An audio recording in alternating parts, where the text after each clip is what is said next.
This is From Destruction to Dignity with Janice Pons. Each week, Janice shares her wisdom to enlighten, educate, and advance the culture in America today. Janice Pons is a mother, author, and free thinker, and your host for our podcast this evening. Now let's join your host, Janice Pons. Greetings. Come on in here. Welcome. My name is Janice Pons. I am the host on this podcast, on this show, From Destruction to Dignity, clinical perspectives, spiritual truths. Now, you know what we do. We tackle a lot of clinical issues, everything from A to Z. My whole thrust from the clinical perspective in terms of looking at patterns of destruction and us looking together going towards dignity, because that's what we want for all of our fellow citizens. We want all 331 million of us to be flowing in that pattern of dignity, because that's forming a more perfect union, us flowing together as one. There are certain things that are going to help us get there. But the truth of the matter is that there are issues that people have that challenge them from getting in that flow. And so that's what the clinical perspectives is all about. And it does dovetail with spiritual truths, because I really believe that God has answers, and I believe he uses us. He uses people. He uses structures, and he uses therapeutic processes. He uses order to help us to get there, to address these issues.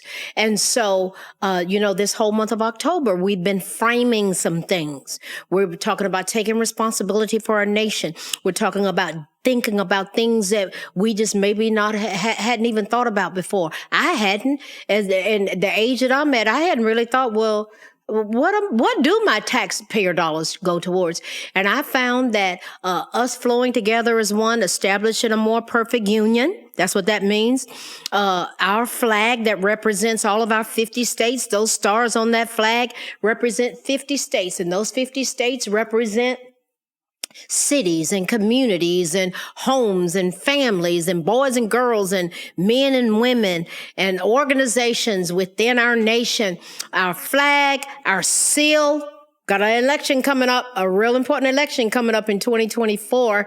And all of us flowing together as one, we are going to decide, and we're believing for fair elections, and that let the people speak. Let the voice of we the people speak of who goes into that White House that belongs to we the people. We want God's plan. We want listen, if the majority fairly says this, that's how it's supposed to happen. So in this great country, the Constitutional Republic of the United States of America, the Constitutional Republic means that we have an executive officer with elected officials, and what they do is established by a written constitution. Yeah, there's a law of the land, and we've gotten so far off track, it's not even, oh my God, yes, y'all know how far off track we've been. and some of it's been hidden, the degree of how far off track that we've gotten. But I believe there are facets that we can get back on track, and it's going to involve order. The opposite of order is chaos. Now, taxpayer dollars. We've been framing America this month because it really helps you to understand some things. Our 331 million Americans, there are structures in place that help to undergird, establish us as a nation. There are 5 pillars. There are 5 pillars that our taxpayer dollars go towards. We've been talking about that. Some of you are new, and I want you to go back and look at the other podcasts for this month of October. We've been going there. We've been dealing with the clinical perspectives, but we're framing it around our nation as a whole. So part of us establishing order, flowing together as one, is us having 5 pillars of how we the people keep our nation established. The first pillar that we've been talking about, and we're going to keep talking about it the rest of this month, because I want us to frame it, because God is a God of order, and we got to have order. We got to save our nation. It's not about political parties as far as I'm concerned. It's about policies. And I want to know, yes, I got to go in there and I got to sign up for a particular party. I want to know about policies. That determines who I vote for. So something that establishes order, undergirds, supports, is to make sure that our taxpayer dollars, 7 out of 8 of our taxpayer dollars, 88% of our taxpayer dollars goes towards 5 things. Social Security retirement payment, making sure that's always there.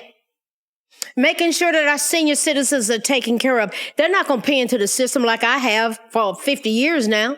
I've been working 50 years. Yeah, I'm glad to be alive and to contribute. And to contribute just in my services and my knowledge and my skills and the tools that I have. And I'm glad that my money can help support our elderly. Social Security retirement payments, they paid into it, and it should always be there. It should never dry up. Another pillar that our taxpayer dollars go towards is our military, making sure that the money is there, that our military personnel, what are they doing? They're fighting enemies, both foreign and domestic, to ensure our protection. Need I say more? What would it be like if we did not have a strong military? That's one thing that I did like about President Trump. He built our military up after Barack Hussein Obama had cut it by $700 billion. Go look it up for yourself. All right. Another pillar. Medicare, healthcare. Listen. If we can't undergird and support each other with that, what, huh? We deserve to have good health care. Medicaid by the state. Medicare, federal. Health care. Our mental health is a part of our health care. If your mental health is not balanced, it will affect your health. That's a pillar that our taxpayer dollars take care of. When I got a revelation, I said, I'm glad to contribute to making sure that's in place. What's another pillar that we're going to make sure is in place? Education. I mean, that speaks for itself. We used to be number one in the world. How did we drop to being, oh Lord, how did we drop to being in the 30s? 34th in the world? In the midst of everything that was going on that was chaotic and us trying to get ourselves together as a nation, we were number one. How did we get so off track? That's another podcast. Y'all know. Now, you know I got something to say about that, but I'm not going to spend all our time talking about how we got so off track with education. I will say this. What agendas are being pushed now in school? And they're not even focused on reading, writing, arithmetic, social studies, physical ed, the arts, science. When did it become acceptable that we're teaching kindergartners how to stimulate themselves sexually? That's what's going on in schools. And I saw a video clip of a parent / pastor who was simply reading out of a textbook. And the school board chairperson, I guess, she shut him down, had the police to escort him out. Oh, she didn't want to hear what was in the book that children are learning. They get exposed to it every day. But she didn't want to hear it. What's wrong with the picture? What's wrong with that picture? Somebody please tell me what's wrong with that picture. And you know how they found out what these kids were being exposed to other than reading, writing, and arithmetic? They found it out when COVID happened. A lot of things got exposed during COVID. A lot. That's another podcast. Okay. So, education, we want to, so if the focus is on sexuality and all these other things, and let's go on and put it in there because people are like, how did this happen? Obama's safe school czar, Kevin Jennings, go look his name up. He said in 1999, in a book called Queering Elementary Education, that he wanted to start a saturation process in the minds of kindergartners related to sexuality. Oh, really? Thank you, Mr. Safe School Czar. He eventually became our Safe School Czar 10 years later, but he wrote that in a book in 1999. Go look it up. Don't take my word for it. And that's exactly what was ushered in. He put the curriculum in the schools. Look up the network that he founded. They are the ones putting the curriculum in the school. People just trying to figure, where did this all come from? Don't take my word for it. We want us to get back to reading, writing, arithmetic, social studies, PE, art. We want to get back to number one in the world again. Another pillar. Pay off the interest of the national debt. We have a responsibility to not kick that can down the road. Keep kicking it. Keep getting. Our kids will take care of it. That is the most irresponsible thing I could ever think of. The Bible says we're to owe no man anything. What, going to pass it on to our children? That'd be just like a parent saying, well, we're going to get this house, but our 5 and 6 year old, they're going to pay for it. They'll kick you out. They will evict you. If you don't pay your rent, they'll evict you. We have to be responsible. Listen, these are 5 pillars that undergird support us. That's what our taxpayer dollars are going towards. And so 7 out of 8 of our dollars are going towards that, 88%. What is the other one going towards? The other one, they stretching and talking about raising the debt ceiling. Are you kidding me? Raising it for what? How far can we stretch that $1? It's like trying to make a pair of pants out of a handkerchief for a grown man. Where are we sending the money? To who? For what? Food for thought. That $1 stretch. Come on. You see the picture? Now, as I have so laid out to you in the previous podcast for this month, we're going to touch on it again. When they wrote this Constitution of this great land in 1787, there's a preamble that led us right into the Constitution, which is the law of the land, which is our 3 branches of government: judicial, legislative, and executive. President and his cabinet is executive. He works for us. Legislative are the representatives, House of Representatives and the senators. They work for us. We pay them. Most of them make $174,000 a year. They work for us. These laws they put in place start with an idea. I got a lot of ideas and you do too. We can put pressure on them and tell them we're voting them out. We're going to hold them accountable. Yes. So they can have an idea that's taken as a bill to a committee. It's hashed out. They get testimonies. They have hearings on Capitol Hill to get input from we the people. And it's taken to the floor as a vote, depending upon how far it gets. And that vote, if it passes the House of Representatives, it goes to the Senate. It's a law. The president signs off on it or he can veto it in 10 days. That's a constitutional republic. So we got the executive branch, the president and his cabinet. We've got the legislative branch that I just laid out. We've got the judicial branch, courts locally, appellate court, a higher court, and then the Supreme Court, which makes its rulings based upon the Constitution, which is the law of the land. You see why there are forces that want to change the Constitution? They talked about it should be a breathing and living organism. I think not. It was established. Now, the preamble of it, now watch this. We, the people of the United States, in order to form a more perfect union, establish justice, ensure domestic tranquility, provide for the common defense, promote the general welfare, and secure the blessings of liberty to ourselves and our posterity, do ordain and establish the Constitution of the United States of America. Isn't it beautiful? God told me how it fits hand in glove with the 5 pillars. The 5 pillars, remember Social Security? Okay, so for we the people, the 331 million of us, issues and all, imperfections and all, in order to form a more perfect union, us flowing together as one. What do? We establish justice. We have our judicial system, local judges, appellate, Supreme Court, the law of the land, the Constitution, ensure domestic tranquility. Domestic is here in the Constitutional Republic of the United States of America. Tranquility is peace. We want to ensure it. That's what we do collectively as one.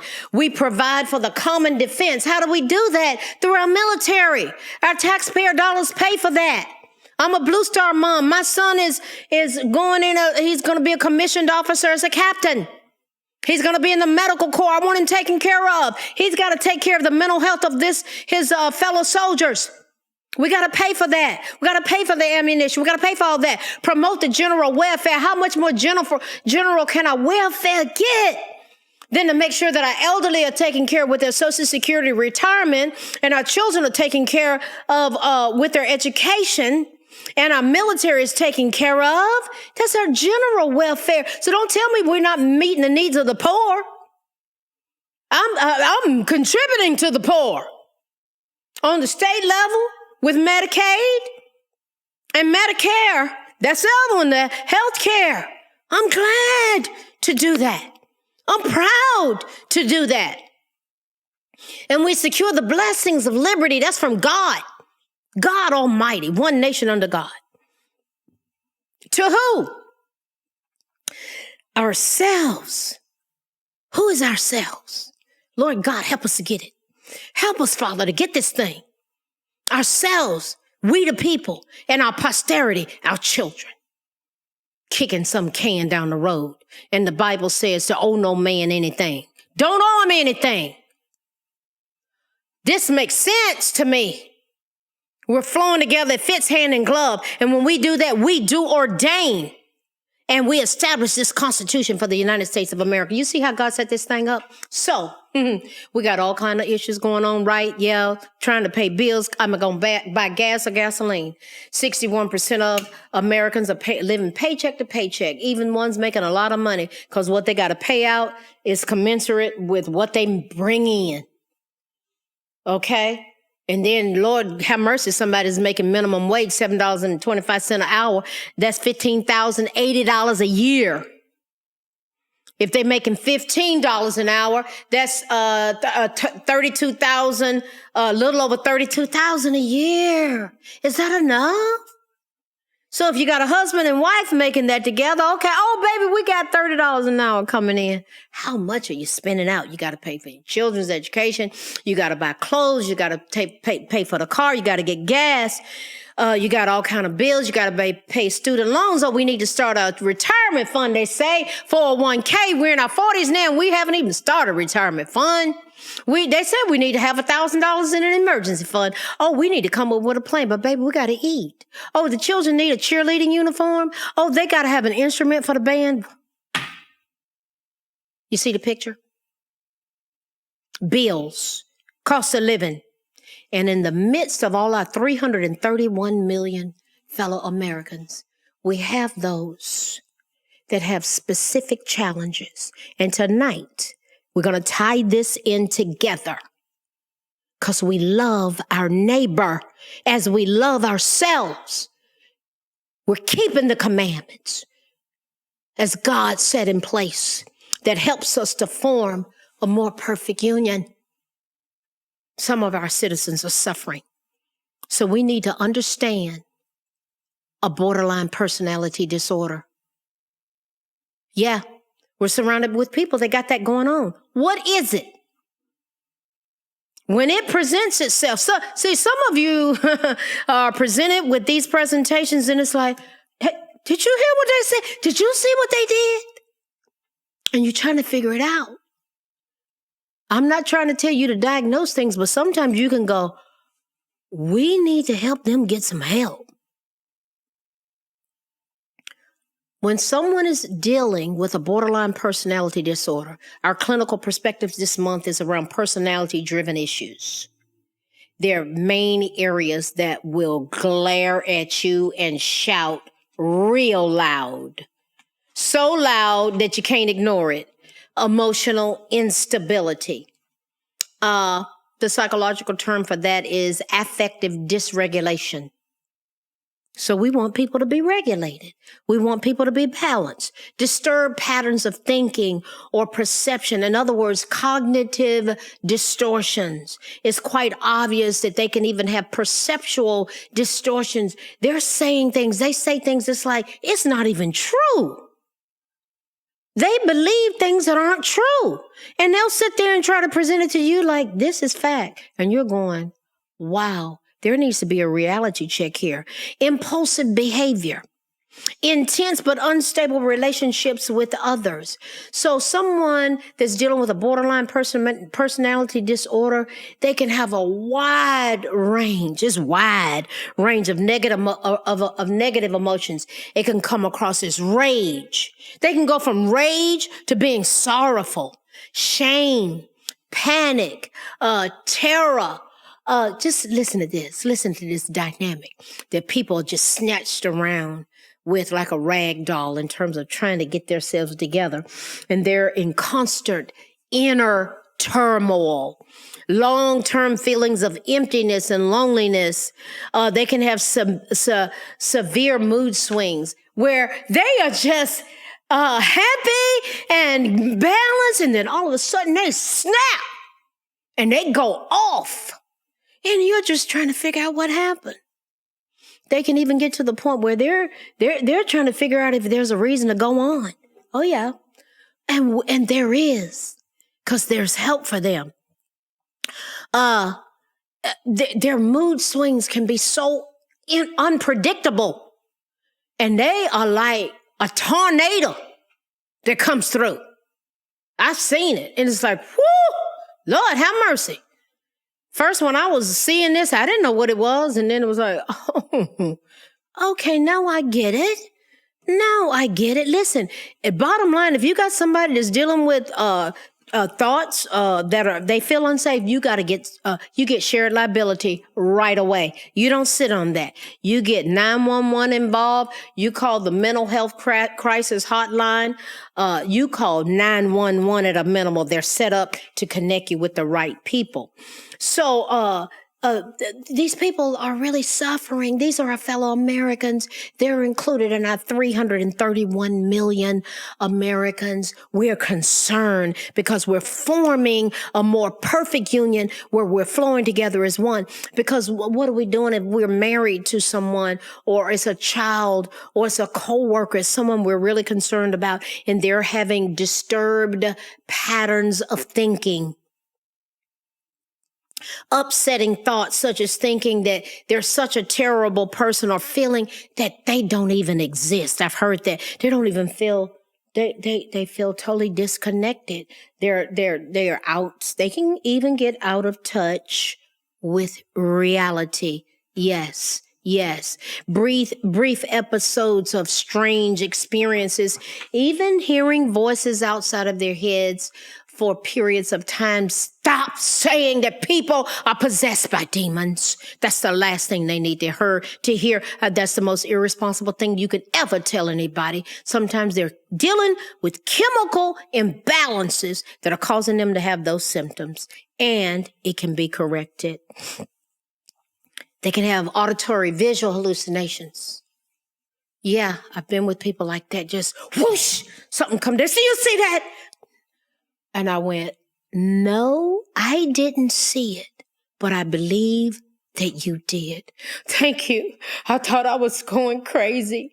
Listen, no, baby, you're not crazy. You're just struggling right now. And we're going to get through this thing together, okay? And I've seen those people. They got to be validated. But they got to be held accountable. They need intervention. They can have impulsive behavior where they do things as self-harm. I've seen it all in terms of self-injurious behavior. Just imagine what that can look like. Oh boy, yeah.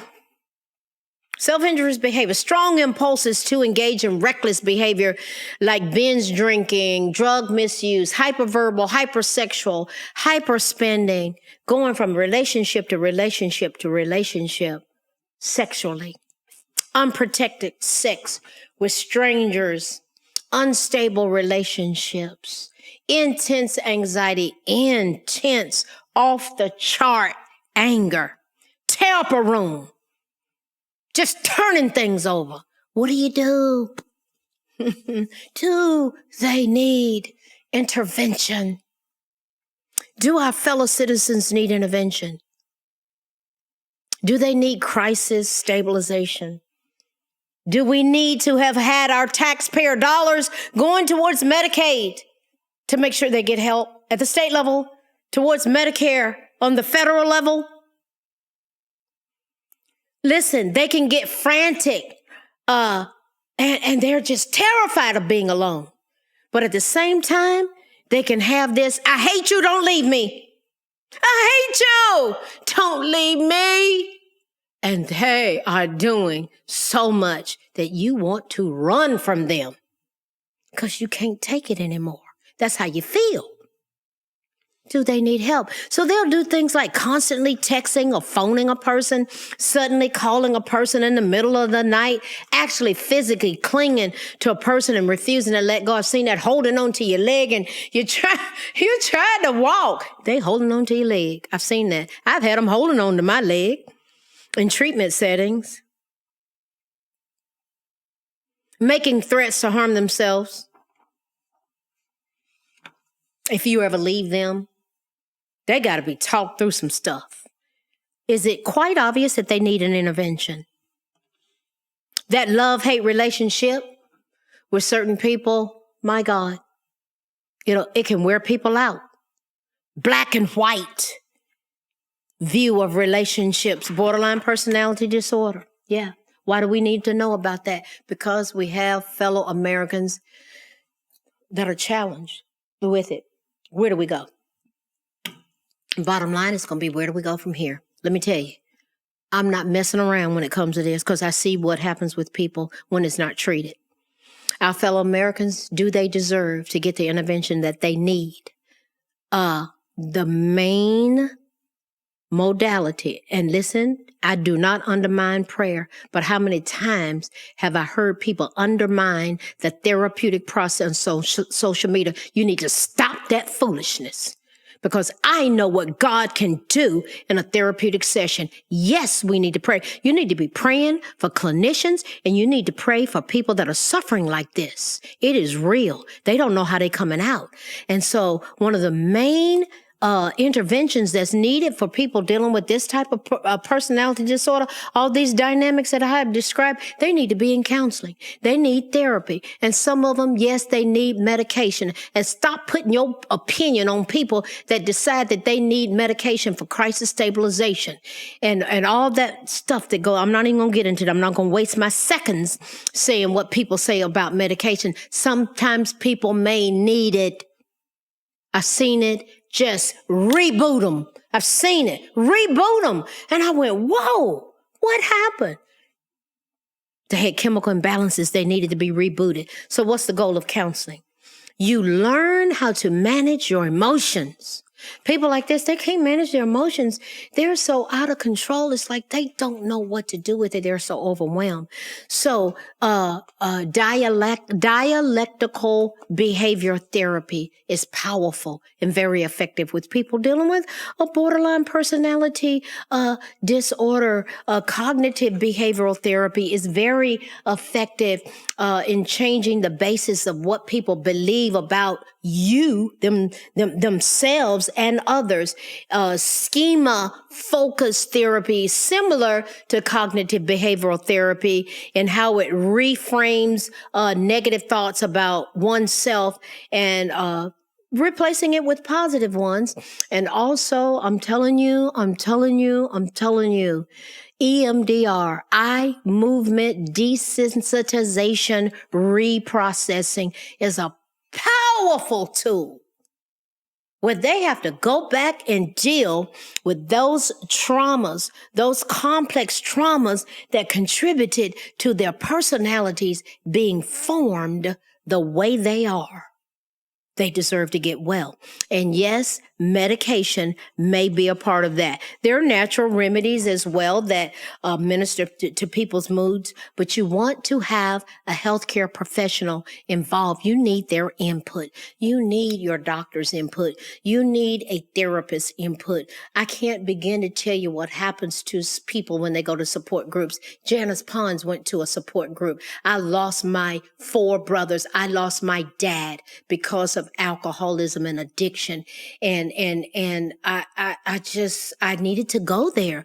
So I went to Al-Anon. It's for the loved ones of those who have people in their family that are dealing with addiction.